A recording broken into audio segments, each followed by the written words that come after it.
stakes are high. You have things to do, you have people to care for, you have responsibilities to meet. But every day you wake up and you show up, even though you're exhausted. Fear and worry, they consume you, they follow you around. Most days it's hard to have even one positive. To the outside world, it appears you're fine, normal, maybe even, but to your inside world, you're not even sure you can go on one more day. For 4 years, I experienced a similar story. I showed up when I could barely get up. I showed up to get my kids to school. I said I wouldn't cry, but I showed up to go to work. I showed up to care for others. But fear and worry and panic, they followed me around everywhere.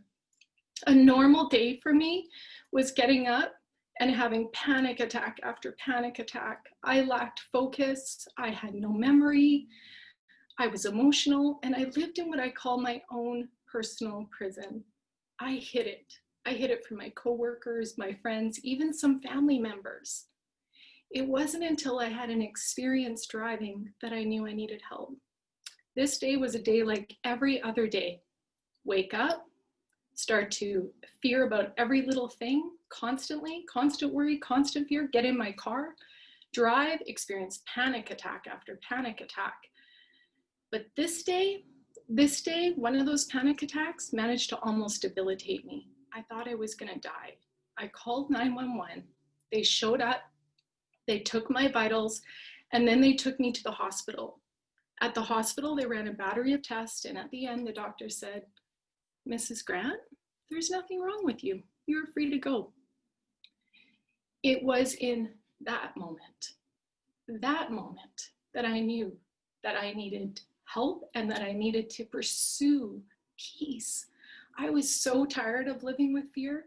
I was tired of it, so I was ready. So I got committed and I sought out a good community. I found a good naturopath, a great counselor, and good people that loved me and surrounded me with that love. But I did something else that was really vital to my self-care and healing. I started a daily practice of breathing, meditation, and restorative movement.